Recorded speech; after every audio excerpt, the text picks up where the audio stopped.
about to go downtown. Downtown Kay. Downtown. You about to go downtown.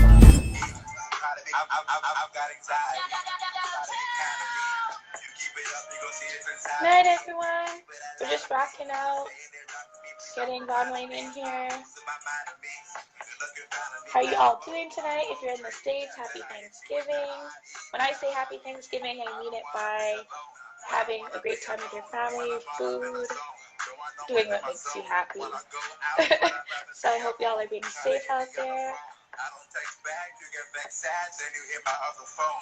How'd you get my other phone? Yeah, nah, I get lost in the days. Crossfire with the gaze, calling her with the fade. Long nights on my days. Don't rush me so fussy. Try to get There me you out go. of There we are. I think we got it now. I think we have it now. I think so. I got anxiety. Send it out to people.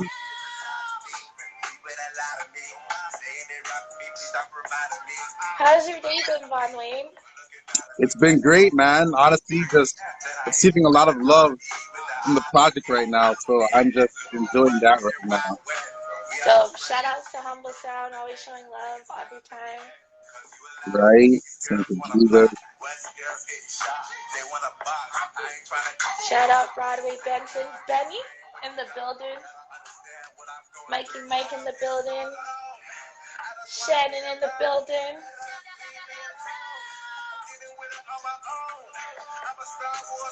Hey, both styles in the building. Vonne Wayne, you absolutely snapped on this project. Thank you so much. I cannot be biased as a female. When it's great music, it's just great music. Thank you. You can see me properly. Can you hear me? Am I okay to sit back here? Can you hear me? Can you hear me properly? I can hear you great. I can hear you great. Good night, everyone. So thank you for tapping in. This is Downtown World. Don't waste no time with negativity. I'm your girl, Kay, and this is about to be an amazing interview with Vonne Wayne. Now, Yeah. You've been writing a lot of music. You've been crushing a lot of music, and it's not something easy to do. So what is something that helped keep you going through like this whole panini and everything to just be inspired to keep writing? Actually being a part of the, what's going on right now has been actually helpful. I think that taking the time to step back from our busy day lives and stuff has really given me a chance to hone in on my skill, my writing skills, and look at the world differently and really get to talk to people. My music is based usually on personal experiences or personal experience of others, and you get those experiences by talking to people. And the one thing the pandemic's been able to get us to do is communicate more, because that's all we had.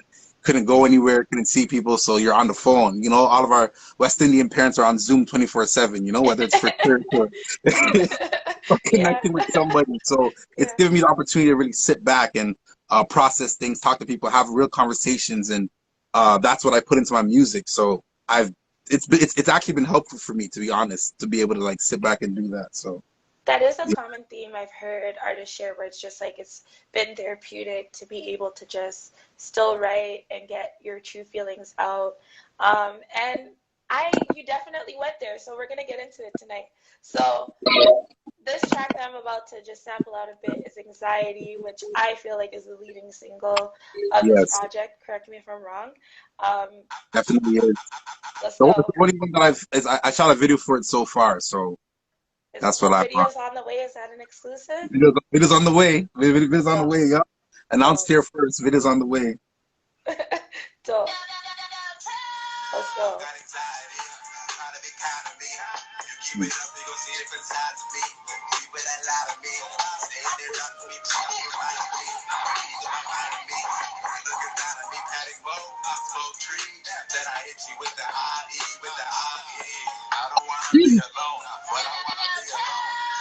So that's all you guys are getting. So Instagram doesn't shut me down. Make sure you stream, search Vonne Wayne. That's 2 N's. All the DSPs, Y.U.T.E, is the name of the project, and it stands for You Underestimate These Emotions. What an acronym. Now, being from Toronto, I can appreciate you using and paying homage to our Ebonics. 100%. Y.U.T.E. Y.U.T.E. They call Y.U.T.E. But this is the first time I've ever heard it used in this way, where it's like, you underestimate these emotions. And it's definitely a toxic guy album, but at the same time, not toxic, because I feel like you're being honest. So Yeah. what inspired that title and concept?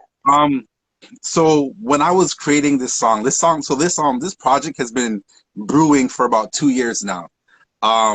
I have a lot of boys that I've talked to, and we always like have banter about the females and what goes on in society and what a man should be and all that stuff. And so I had the idea of, okay, I wanted to do a project that centered around more so the male mindset, because we were always talking about R&B songs and how guys would be on there and they're apologizing to women, or they're bashing other guys, or girls are just like, F these dudes and whatever. I'm like, yo, where's a project that speaks from our hearts, how we really feel? So it started off with that mindset. Then anxiety was what really started it off. I have a lot of friends. Okay, so I grew up West Indian home, in the church. Anxiety wasn't the thing that I grew up with. Yeah.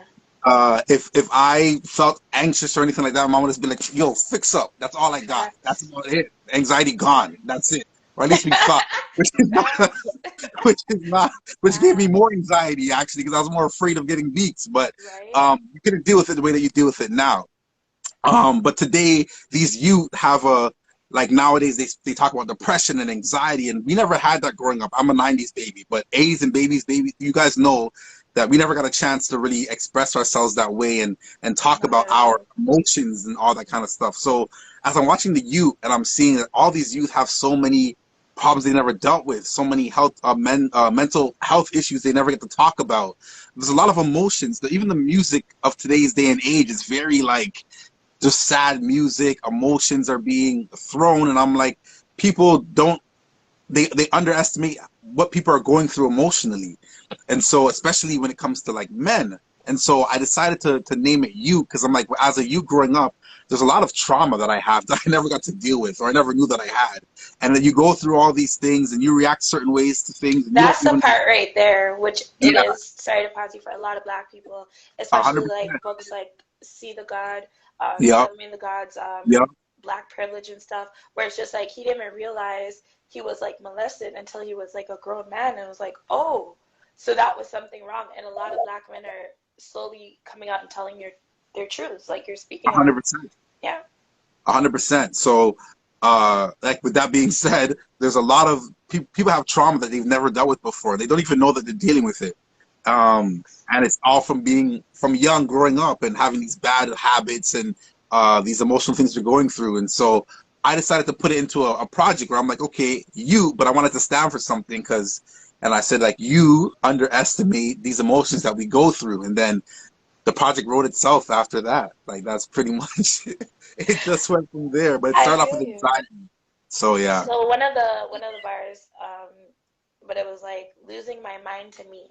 Short, but so powerful at the same time. That's crazy.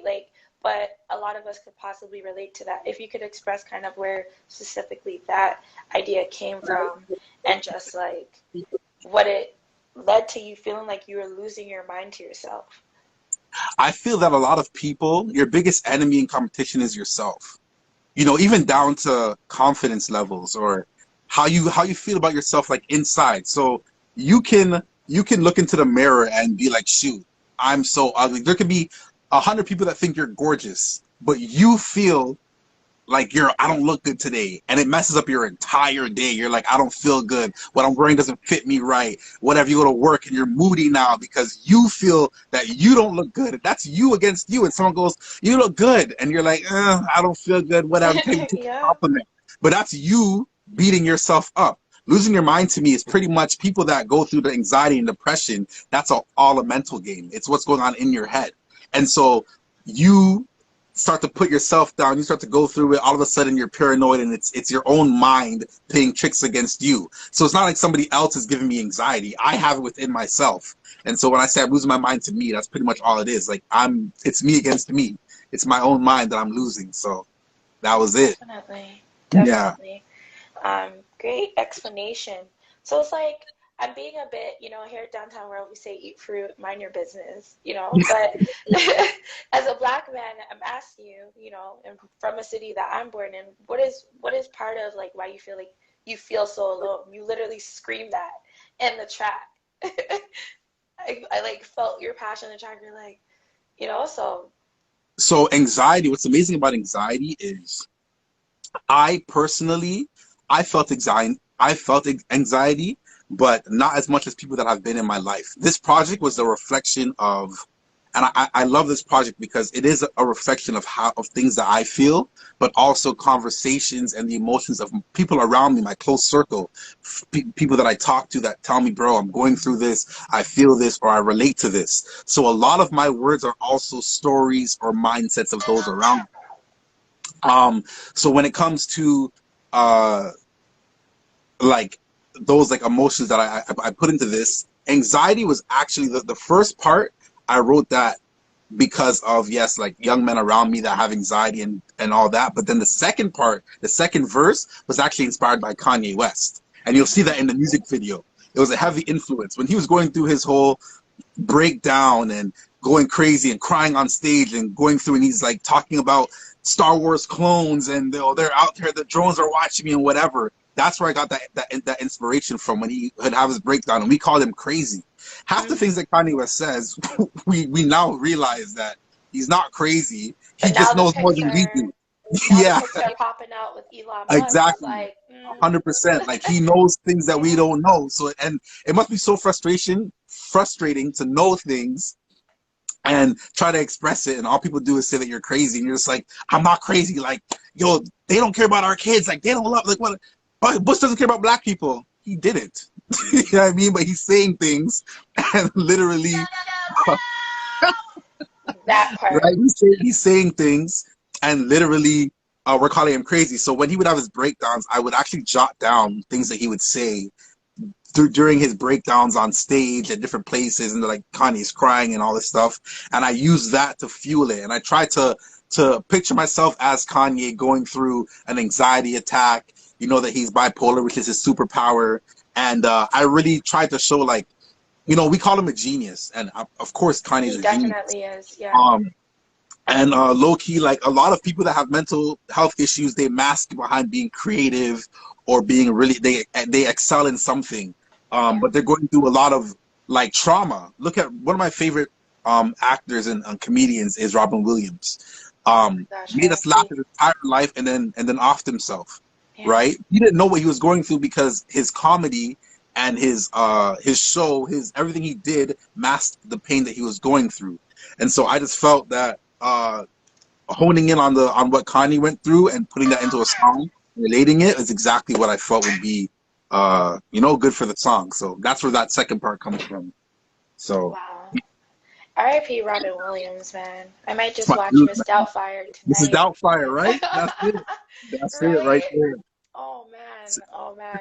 But definitely. So, creeping through your socials, you know, and you made a very impactful post, and it was shared to say suicide is the single biggest killer of men under 45. About 6 out of every 10 men experience at least one trauma in their lives. Men are less likely to report both mental health and physical illnesses. It's true. Wow. It's very true. It's very, very, very, very, very true. It's very sad, too. A lot of men, they don't feel that there's a safe space for them to speak up or express their feelings. And it's terrible. It's terrible that they don't have that space. So all they do is either overdose and off themselves or take pills, or there's a lot of emotions that they just can't express. That statistic should be frightening. And the thing is, I tell women this all the time. I say, okay, men have done bad things to women and vice versa and all that. But if you cannot relate to a man because of what's happened to you in your past, relate to your son. Eventually he's going to grow up to be a man. are you telling me that you don't want to see your son make it past 45 years old? Like, you have to, it starts from there. So as much as grandma be like, oh, I don't feel sorry for men, because there was a page that went to war with me on, like, it was a feminist page, and they went to war with me on what I was posting. My DMs were lit up. They're like, how dare you post these things? You're insensitive. And da-da-da. I'm like, what are you talking about? But they went to war with me. I'll see if I can find the page and post it on my thing later so people can check Oh it my out. God. Okay. Make it a war thing. But yeah, they were going off, and all I said is, if you are a mother or you have friends that are mothers and they have sons, is that how you feel about your friends' sons? They never replied back. Simple. Simple.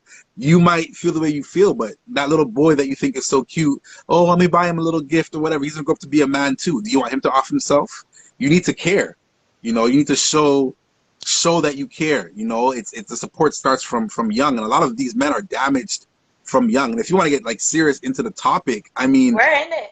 We're in things it. there's literally there's so many society has messed things up. For instance, if a young boy Yeah. bags, like, let's say the kid's like 15 years old and he sleeps with his teacher who's 26, all of his boys are like, yo, you're the man, don't know, bro, yo, you're a king, you're out, you're doing your thing. The girl might get in trouble, might not. We've seen it in the news where she gets slapped on the wrist and she goes home. But if a man were to do that exact same thing to a 17-year-old woman, he's the biggest pedophile. It's a wrap. The man's ending up with news people outside of his house. This is a bigger deal, right? Yeah. But the same trauma that female went through, the younger with the older man, men go through it too, but differently. It might not show us. It might not show in us crying or being like, oh, we were like taken advantage of because society says you're the man, so now you feel it. But now you're super sexual early, or you're out there being promiscuous, or now you can't have like certain emotional attachments to people, and all that happens, and they just grow up to be certain ways, and then they have all this trauma. They don't know where it came from, and then eventually, if they decide to go to counseling or they talk about it enough, then eventually they get to the root of the problem. But it was never made to them as a problem. It was always like, you're the man, yo, that's exactly how it should be. Whereas with a girl, we're like, oh, that happened to you. Oh, woe is me. We're so sorry for you. Let us be there for you. There's all these people that are like rubbing your back and they're hugging you and they're like, yo, we care Yeah. about you. Girl, it'll be okay. So where's my hug? I'm a dude. I need a hug too. Like, ain't nobody out here hugging no dudes. Like, what's wrong? Like, we need hugs too, right? Yeah. So it's little things like that to show that there isn't really a space for men. And there is starting to be like, they're trying to create spaces, but there isn't really space for men to really talk about that stuff. Throughout the pandemic, I've been talking to my boys more and there's other men, and they've told me like, yo, I've been molested, I've been raped. And of course there was that big thing, I posted it on my story that said, there's a misconception that men can't get raped, right? And Yeah, that they definitely can. Antoine Fisher, people. it happens, right? But society does not seem to really accept that as a reality. It's just sad. It really is Yeah. sad. So yeah, no, it's a sad. I can be transparent and admit that, like, with hearing this project, it did make me feel a little bit, okay, I shouldn't say a little bit, but like bad as a woman, and maybe reflecting on times when I've been like had relationships with the other sex, whether it's family, intimate, whatever, and like maybe didn't consider all these things that you mentioned today. So it definitely, for me as a Black woman, gave me a little bit more insight into that, right? And it's Yeah. hard because men naturally will just, I feel like, not say anything. So for a woman, we're not necessarily knowing you want a hug, we should just hug, you know? So it is a little Or thing. you know what? At the very least, just ask. I tell people now, like, just ask a guy if he's okay. Ask a. Have you But is asked he him always today? going to say, I am fine? Or is Mans he will ever always going say to they say, always say we're good, because more like a lot of the times. So I'm trying to reply to people. A lot of the times, when a man does open up about like how they feel, it gets thrown back in their face later on. And it's just, you don't want that. Or a woman will look at you like you're not a man anymore. If you start crying like, yo, I had a rough day, babe, like I can't take it. She's like, yo, man up. And that's just toxic in itself. Now you do that to a guy one time and he'll never open up to any female ever. It's just a wrap. it's a wrap now. Jeez. You don't want to do it, right? Jeez. So it's a very, I know our automatic defense is like, yeah, we're good. The world could be burning beside us, and we're just like, no, we're blessed. Everything's good, and it's terrible. It's terrible. People care about men, Broadway Benson, but yes, nevertheless. So the next track that I really want to talk about is I'm gonna get to that in a second. Yo, Broadway Benson, what up? I see you in here. Marley alone. I see you on here. M3, Mikey. I see you. Nesta, I see you. What's in here? Christian, Kadeem. You know, I see the man them in here. Who else? Who else do I see? so that record that was Samara. playing Yeah, I for a see bit that. there was Okay. Drug Hits, right? And Drug hit. Yeah. Oh the man. feature line in the track in the hook is "Pay don't leave when the drugs hit." Jeez, like how many times have you probably smoked a swift, pumped a blunt, pot a pill, whatever your drug of choice is to numb whatever pain, and you realize the feeling was still there. So that was definitely a bar that hit home. What Oh yeah. inspired drug hits? You know, we had people like Juice World and so forth that have passed away, unfortunately, to things of this nature. So what do Yeah. you have to say about that? Man, speaking on Juice World, RIP, that's my dude. I was fortunate enough to meet Juice World twice before he died. I was at a concert. I forgot what the concert was at, but I was with Boy Wonder at a concert, and he brought me backstage, and I was chilling with Juice WRLD and just talking to that young man, and you know, just hearing how he thought, genius. Honestly, that guy could freestyle, put a beat on, he could freestyle forever. But it was great to, like, you know, meet him. So to see how his life ended, I mean, it was in his music. It was in his music. He spoke about it. Drugs was a huge influence in his life and pain. I think since Juice WRLD, there hasn't been someone I know on that level who's been able to express painful thoughts and drug thoughts in music the way that he has. I feel like I've kind of almost taken up that mantle, if you were to say, when it comes to him. 'Cause I really did enjoy his music, and I liked how he worded his things and how he got his message and feelings across. You could feel his pain in his music. Definitely. But with Drugs Hit, man, I mean, we're at that age now. Like, I'm 31. I just turned 31 on my release date. Congratulations. Happy birthday. Thank you. Glad Happy to see. birthday, Black man. Thank you. Glad to see another year, man. A lot of us are not making it. We're not making that, you know, up there. I have friends that never made it to 30, so I can say that. But you know, we're dealing with it. You have life, you have stress, you have relationships, people have kids, people have, you know, you hate your boss. There could be, you know, you're late on your rent. You know, you want to keep up with the Joneses, and you want to get your nails done, but you can't afford it. There's so many things that people are struggling with, and so, you know, you finish work and you want to go home and just pour a glass of wine that might turn into 3 glasses and smoke a spliff. And it's not just because you're like, oh, it's social, let me do it. You're like, no, I had a hard day, I've had a hard life, and I need to take this substance to just medicate and be out. But when you sober up, it's good for the moment, you know, you enjoy it. But when you sober up, your problems have not gone anywhere. Everything you're dealing with is still there when you come down from that high or from being drunk or whatever it is. The pain does not go anywhere. So even though the drugs hit, you enjoy the moment, and you know it feels good. I say in the lyrics, I stay running from the past. You know, thought this issue wouldn't last, right? So it's one of those things where it's like people literally, they medicate themselves with drugs. They try to use drugs to get their mind off what's happening, and I'm like, and that's fine. I'm not saying that if you're not addicted to it, it's not a problem in your life. Smoke up, drink up, do your thing. But just know that when you come down from that high or whatever, every problem that you're trying to escape from is right there waiting for you. Doesn't leave. It's not leave when the drugs hit. So, yeah, I think that one's the most relatable to a lot of people. They've hit me up and they've said, like, anyone that's done, because drugs can be alcohol, it can be, and I speak about everything. I talk about, like, speed.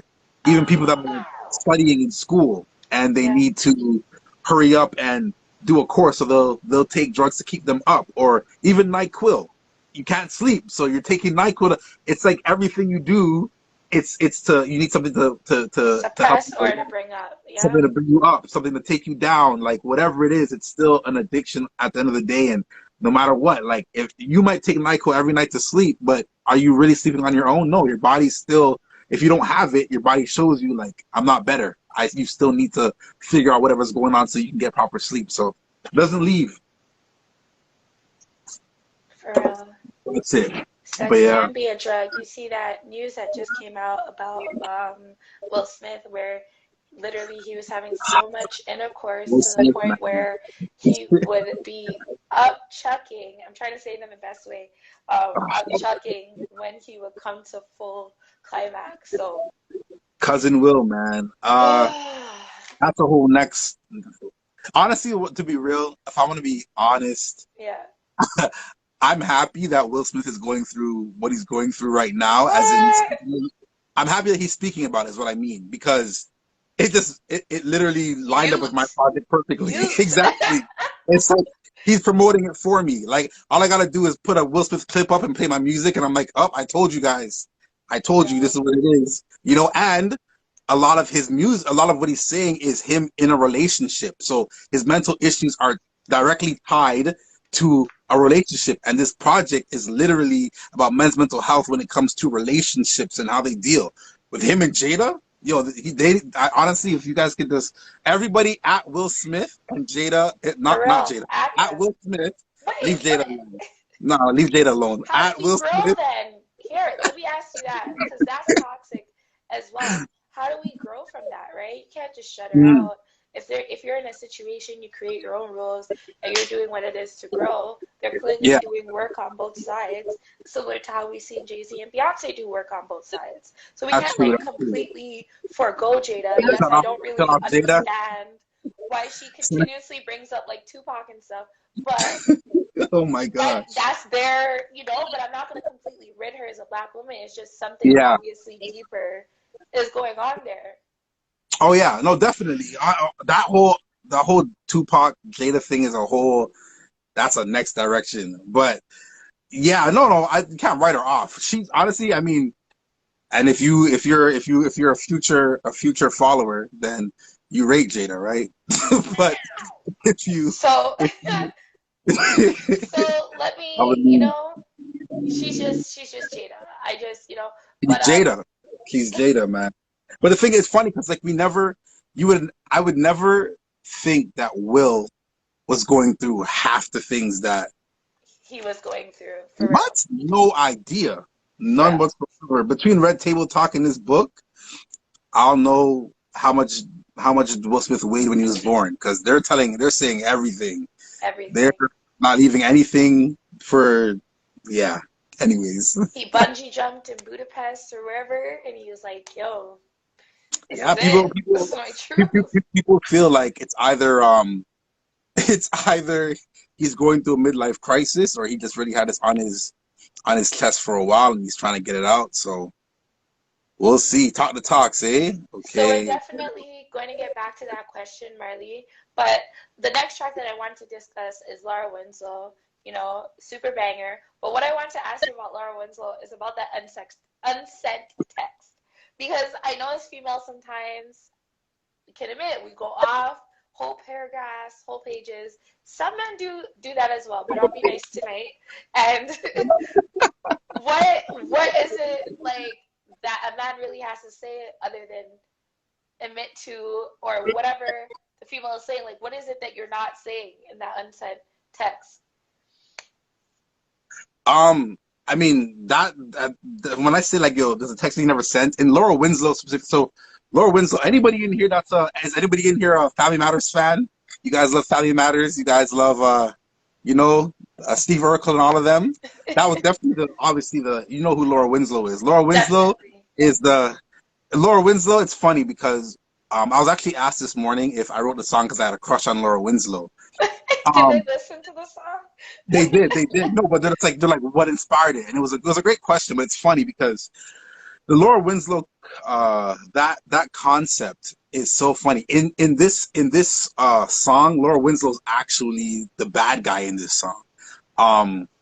The whole Y.U.T.E project is from beginning to end tells a whole story of a man going through all these emotions. I'll explain that after. Giving Forrest Gump vibes. Yeah. So, but the thing is with Laura Winslow specifically, how do I say this?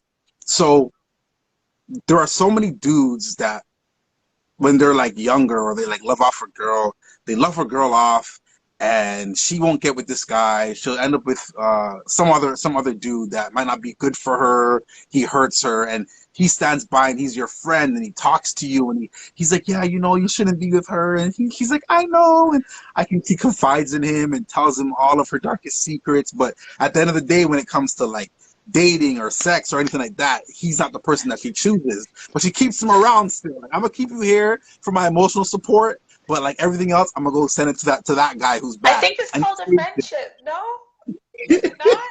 I don't. There is. I So there are levels to it where there are people that, yeah, you could have a guy friend who you talk to, but in this one I'm saying there's like guys that like tell you like, yo, I like you, and you're like, okay, cool. Yeah, I don't like you like that. Okay, cool. But then usually people will be like, I don't want to be around you anymore, or like I'll cut it off. But a lot of times girls will, and I'm speaking from experiences from the conversations that I had, they'll still keep somebody around, right? Just for the emotional part of it, whereas the guy wants so much more. And she'll say things like, you know, if you were different, or, you know, I wish I could have a guy like you, but, or, you know, I wish I could find a guy who's just like you. And it's the guy sitting here like, I am a guy just like you. Pick me. I am that dude. I can see the meme right now. Okay, like, so, you know, so hold on. So, oh, sorry. Go ahead. No, I was gonna say I wanted to get into Don't Wanna Feel. Okay, hold on. Before I go to that one, No so what I was problem. going to say with Winslow is, so as he watched the show, we realized that Laura Winslow, like Steve Urkel was, yeah, he was corny, like he's a nerd, but end up being rich in the future. He loved her, he treated her well, he'd do anything for her, but that wasn't enough. She literally told this guy that's not it. So what did he do? He said, you know what? I'm going to make a potion to change who I am just to get this girl, because who I am is not good enough. So I have to now change myself. I'm gonna make a potion. I'm gonna drink poison because that's not natural. I'm gonna drink poison and hopefully I don't die and I can become this cool guy. And then when she finally got Stefan and he was this hot guy and all these girls wanted him, she was mad that he didn't give her all the attention, that his eyes were wandering. You know, Stefan's not this guy that she, like, all the girls want him, but it's like, now I want his full attention. Okay, but when he was Urkel, same physical person, but he was getting to change himself. You didn't want him then, but now that he's the sexy guy and all the girls want him, you're still complaining. So when does he win? To me, I relate that to when guys have liquid courage. You know, they drink some alcohol, they go to a party, and they're like the cool guy that can talk to any girl. But then when the alcohol's gone and they're back to being sober, they're quiet, they're shy. But it's the same dude. Instead of trying to work with him and draw it out, you're like, I'm not attracted to that guy. So many guys feel like they need to change themselves in order to get a girl. So it might not be a potion to become Stefan, but they're buying cars they can't afford. They're buying jewelry instead of paying their rent. They're out here using their advanced like school money to look cool and be cool, take girls on dates that just want them to buy them food, and then the girl says peace out and they're like, yo, what the hell happened? So I took all that stuff together and put it into a song and said, like, it's facts though. So many guys will take girls to restaurants or whatever, like, and all she really deserves on the first date is Popeyes, because y'all can just talk and chill and like have that conversation. But Cajun fries though. Yo, Cajun fries are fire, especially with that Meg Thee Stallion sauce. I'm blessed with that. I mean, so that was that. No, all jokes aside, most definitely. So okay, we go into Don't Wanna Feel, which is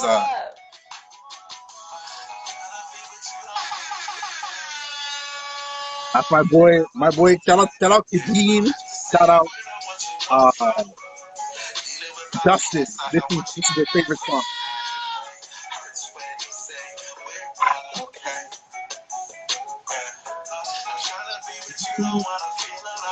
The harmonies on all the tracks are very beautiful. Like, you can hear the layers, everything like that. So, like, I'll ask you before I get into Don't Wanna Feel, what is something you could share about your writing process? That, like... So, you know what's funny? Like, in the studio, I used to, you know, when I used to sit back and hear rappers talk about, like, I don't write any lyrics down, I just go in there and I freestyle in the booth and whatever. I'm like, these guys are geniuses. How do they do it? I could never. And then I started doing it. See, the thing is what happens is I'll listen to a beat and I'll really, like, the vibe out to it, get like a good sense of where I want to go with the direction. Beats usually they'll take me in a direction. I'll think of a topic. So when I hear the beat, I'll be like, okay, this beat makes me feel sad. This beat makes me feel happy. This beat makes me feel wassy and braggadocious. You know, and I go from there. Then I take that energy into the booth. I listen to the beat. Then I'll start humming.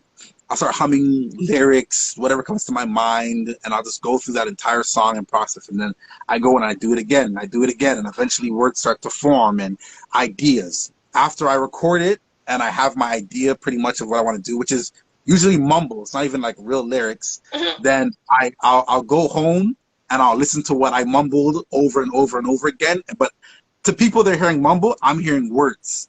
I'm seeing a picture. I'm seeing a video, I'm seeing conversations and everything, and that's how I process it. And then I just take those thoughts and I will relate it to conversations I've had, and then I just put it into words. Usually I won't even write it down. I'll just go into the studio and keep saying different stuff until it makes a full song. That's amazing. But then, like, when it comes to, I guess, the aspect of performance, which is another level outside of the studio, how then do you, like, know the words to be like, okay, this is what the song sounds like, or you just play it over and over again?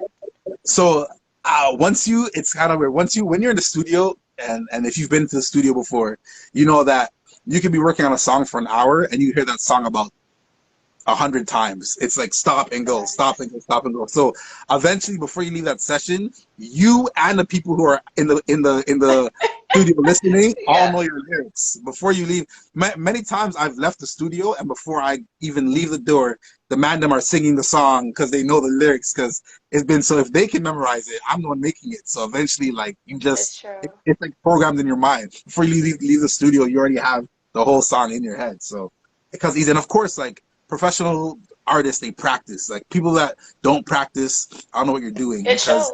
On the top, they do hours and hours of practicing. Oh yeah, 100%. You see artists that get up there and forget their own lyrics. It's kind of like the whole crowd knows it and you don't know. So what do? You just point the mic. You say, "Yo, sing it." That is hilarious. Now I said that if I ever find lyrics on a big stage, I'm gonna be like, "Sing it." But what if nobody knows your song? You look like Coily Ray. All right, next. No, leave her. I love her. Don't want to. Shout out to Pressa. So don't want to feel. When you heard that track. Don't want to feel.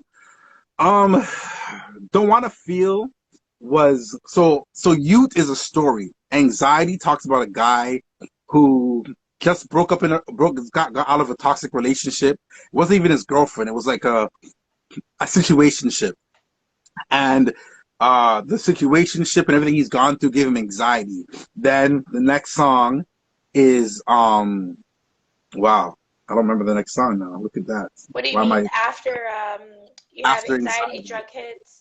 Okay, so in order to deal with his anxiety, instead of going to talk to somebody or get help, he takes drugs to deal with everything that gives him anxiety, right?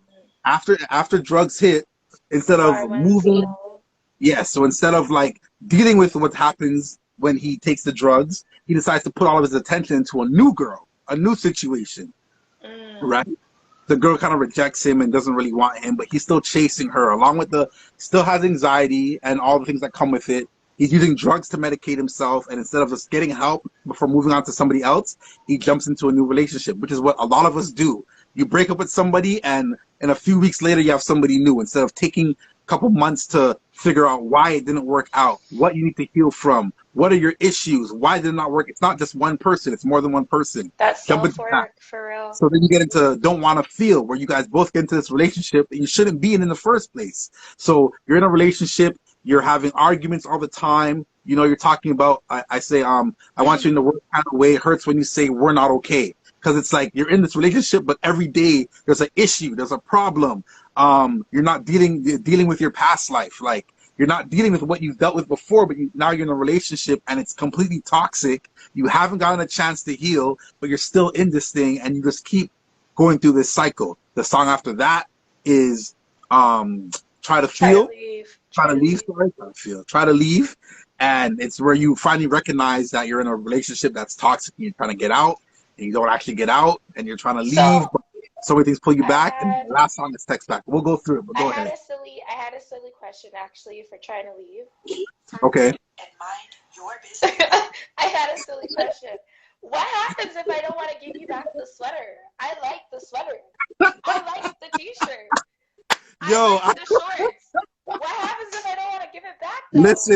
listen. So I learned this from the first time I got a shirt stolen from me was in grade 7. Grade Yeah. 7.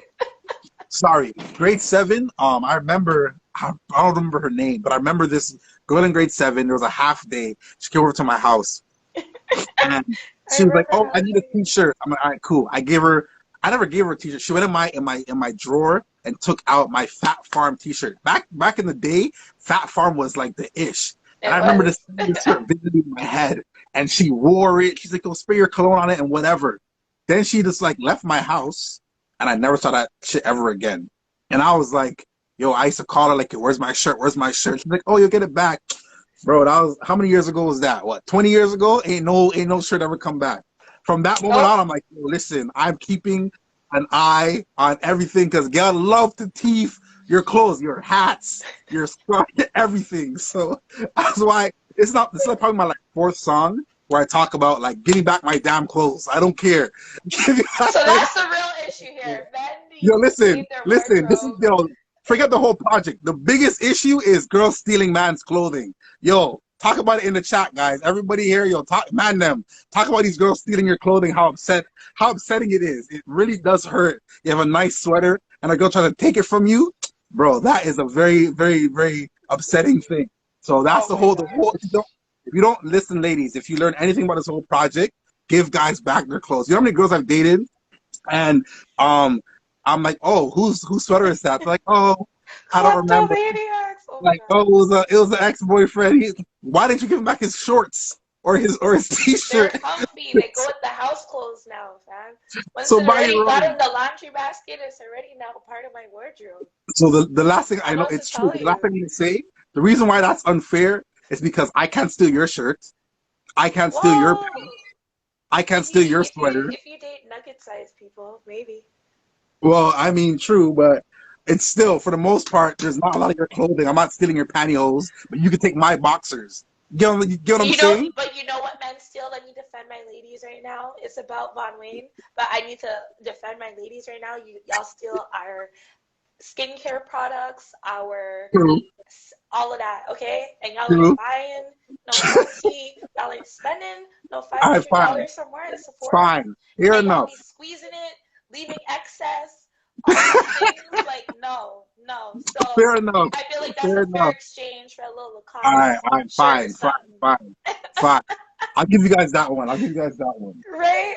But it's all right. We want to make sure our men's skin looks great. So, Text Back, another great track. And I want to ask, I'll be fair. So girls giving men tests. So I want to ask you, like, what is one of the most like useless tests you feel like a girl has ever or a partner, has ever put you through, or not even a partner, just anyone has ever put you through in your life? Even girl man, yo, there's so many. Where's Trinity when I need him? This is my boy Trinity's favorite song, and he always says, "Girl man, test," every single time he hears that. but one of the silliest tests that a girl's ever done is gotten her girlfriend to talk to me on the ones, like send her girlfriend to try and like hit on me to see what I would do. That's a lame one. Well, I mean, I passed it easily. Her friend wasn't attractive, so it was easy for me to not say nothing. But either way, like, how dumb do you think I am? Like, do you really think I'm just gonna sit there and be like, "Oh, hey, what's up, your girl?" Like, no, I'm gonna question it. And then the worst thing about it is that it wasn't natural. So after it happened and it failed, and I brought it up, say, "Oh, you passed."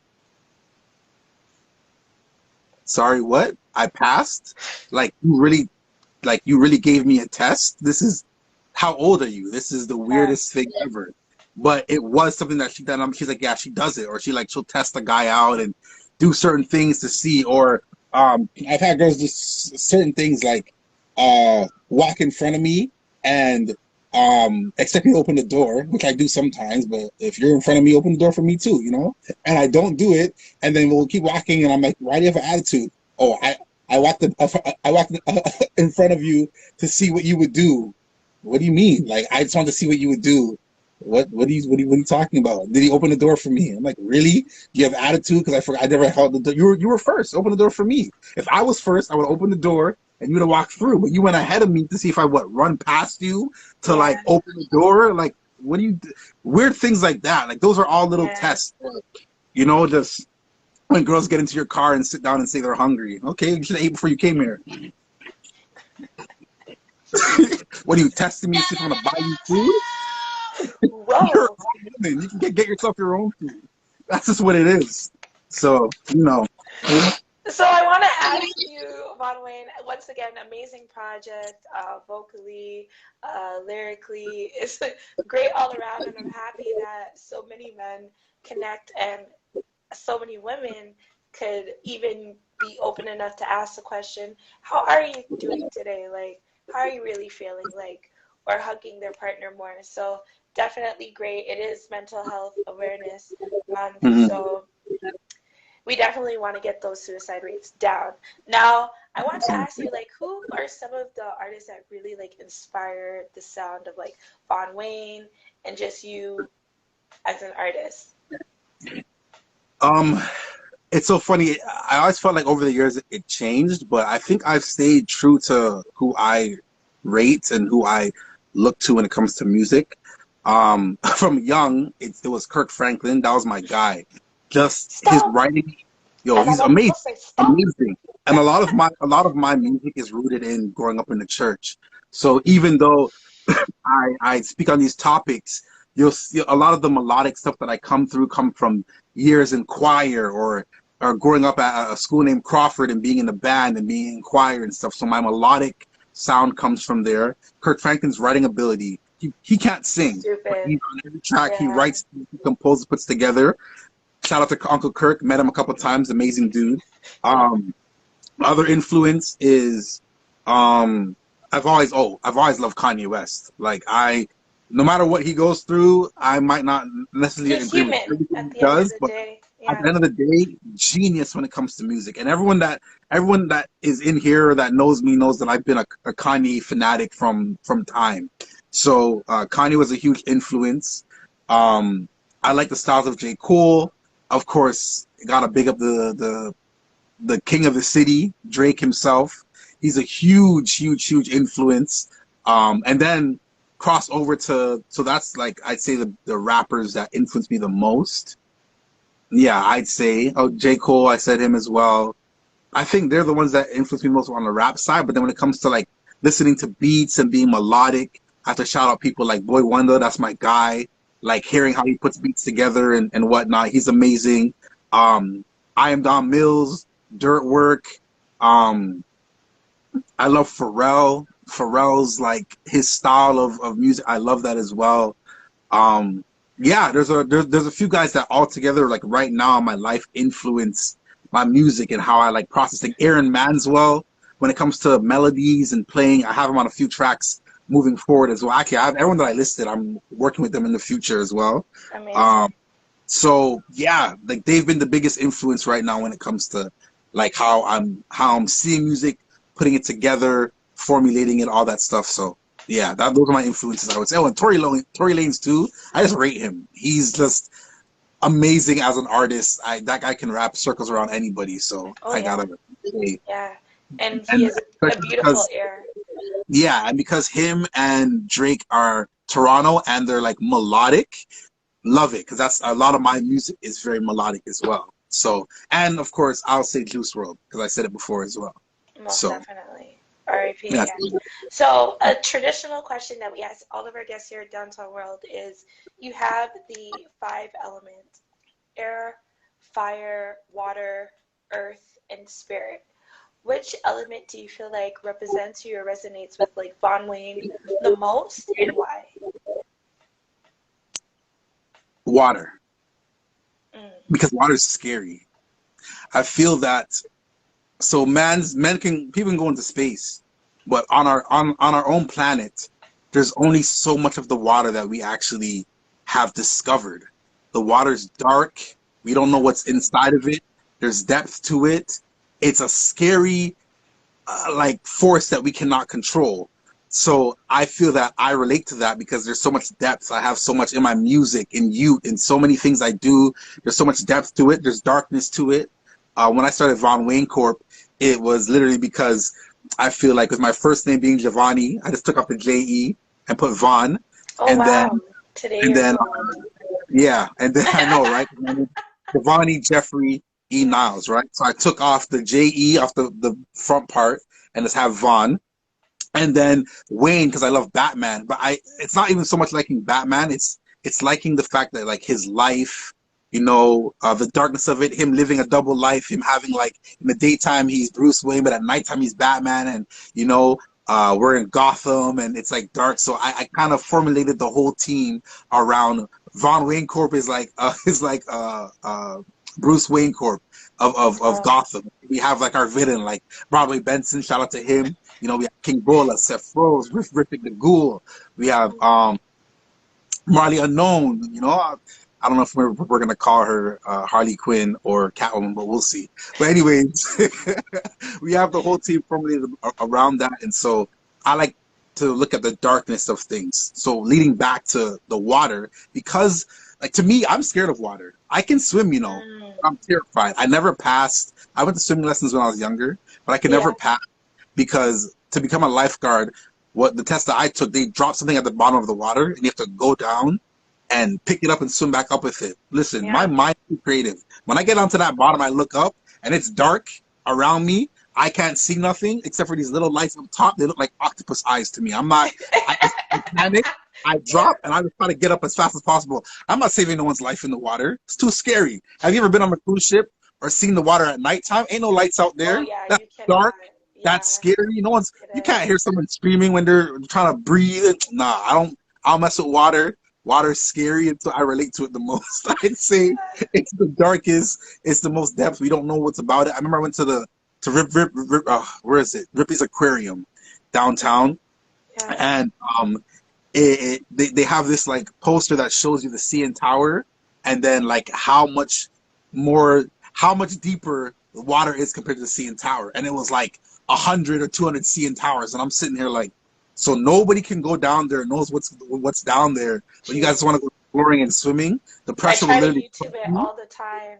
No, thank you. That's the answer. Creatures down there, like I believe the Loch Ness monster could be there. Who knows what's down there? I don't know. If you've never been there, you can't tell me what is or what isn't there. Are there mermaids down there? Who knows? I don't know. All I'm saying is the water is scary. It's dark. There's a lot of depth to it, and that's what I relate to. If that answers your question. Definitely does, and the cover art is blue, and I like the layers with like the cover art being different blue men. was definitely for Movember because I wanted to make sure that I released this for Movember, just to really touch on men's mental health. I haven't shaved, so my beard's looking a little crazy, but Movember, I really did that. My hair's not the same way it was before, but I had the same Kanye cut. My hair was all, which you guys will see in the music video. I don't know when I'm gonna release it. Maybe if I can get if you gets 10,000 streams, I'm gonna on Spotify. Oh, then I'll most release definitely. We're running it up. Running it up. Yeah, I'm actually surprised by the number, so I'm really excited about that. So, yeah. No, definitely. So let everyone know where they can follow you, where they can support you, and also we're normalizing how you prefer to like be communicated with. Anybody can follow me on Instagram. I think it's up there. It's at Sir Vonne Wayne, SirVonneWayne. Ain't no weird spelling. You guys message me anywhere. You guys can message me on social media. You can listen to all my music. It's on every platform. Type in my name, space Vonne, space Wayne, and all of my music will come up. It's my first project of many off of Broadway Corp. Broadway Corp is my next project that I'm dropping with Broadway Benson. That one's coming out in in December, and then I have another project coming out in February. And then I have one in March. Then I have one in June, Jeez. and then I have a single coming out in June with Joe Jez. That's something to look out for. And then I have another project dropping in June, and then one dropping in October. So I'm busy for the next year. 2022. It's right around the corner. Yeah, I'm busy with that, but yeah, I'm on all platforms as Vonne Wayne. People can email me, but hit me up on Instagram. I prefer that. Just hit me up on Instagram. That's the best Super way to. amazing. So the timers are really working for me tonight. So if it does cut off, know that this was an amazing interview. But before you I have a go, great time. I will ask you another staple question that we ask all of our guests, which is, Downtown World, don't waste no time with negativity. What is a situation where it was definitely negative, but somehow, some way, you found a way not to waste any time with negativity? I was at the Marquee in New York.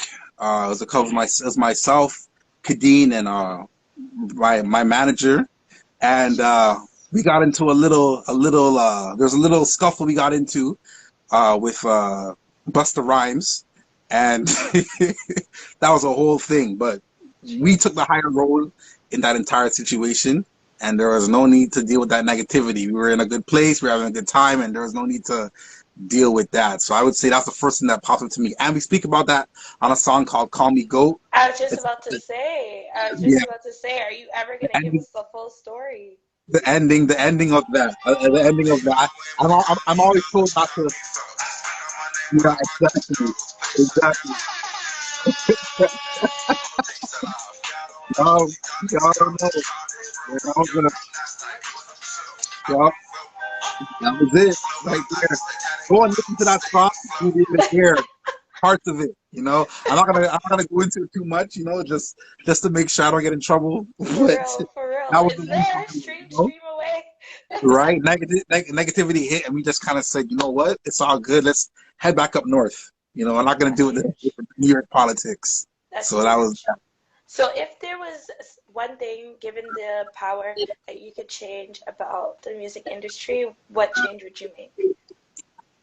Gatekeepers, having to suck up or go through gatekeepers in order to get there. A lot of times artists are on their way and they're doing well, but somebody who's above them will be like, nah, and cut off the artist. And you don't even know. You don't know why you're not getting called back. You don't know why you're not getting interviews. You don't know why you're not getting opportunities. It's because somebody who's bigger than you, who has more connections, who sees you rising, literally will tell people like, I don't mess with that person. Stop them.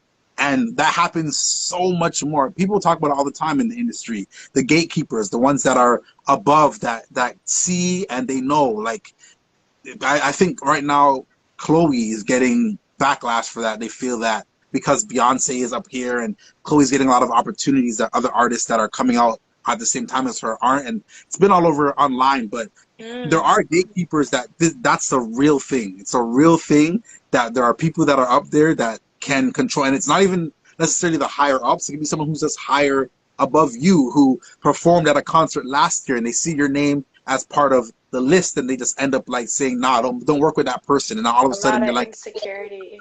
Yeah. Sorry, we can't have you anymore. And you're like, why, what happened? They're like, oh, we're full. But it's because somebody said, nah, I don't like that person.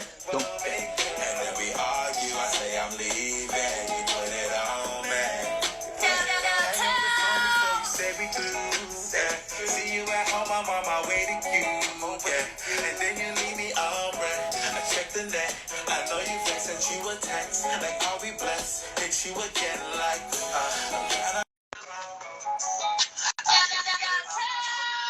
Hey, B. Hey, Queen. How you doing? Sorry, it ended suddenly, and I'm like, I can't let it end there. I have to see if it's still available. So No thank you for problem. hopping back in. No, of course. I'm at the studio right now. Seconds. I'm good. I'm about to work on some stuff. As soon as we finish, to work on that new project that's happening in where I'm dropping. Well, the one I got to finish with Broadway Benson is pretty much done. That's for December, and then February the one. So I'm doing one in February. I'm dropping it on Valentine's Day for the ladies. So it's almost like an answer to Y.U.T.E, but for I the would definitely want to hear this one.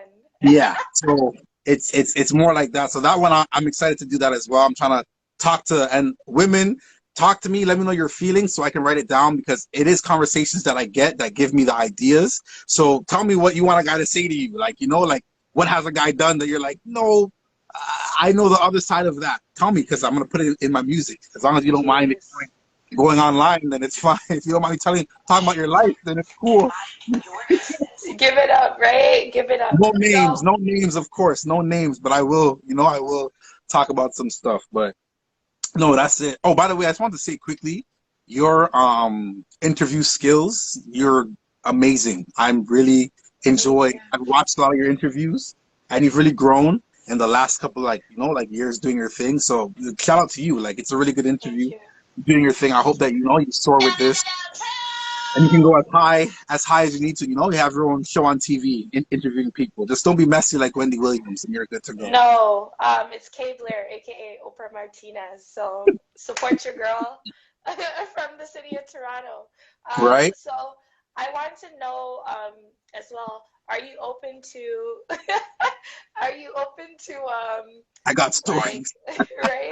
Are you open to collaboration with other artists? Like, what is your scope on that right now? Are you like only doing in-house? Shauna, first of all, Shauna, please hit me up right now on my tell me all the stories you want. I'm gonna put them all in music. You wait and see. You're lucky. Anyways, collabing. Oh, I want to collab with everybody and anybody. I'm a writer first. I love performing. I love being on stage. I love recording, but I'm a writer first. I love writing R&B, pop, techno, K-Chanada type flows. I love country music, rock music. You can tell by this project that I've started to tap into the rock, you know. But I'm a writer first. So if people want me to write for them, I will write tracks for days. I think I've helped everybody that's on my collective. I've helped them write something. But pen is stupid. The pen is nasty. I've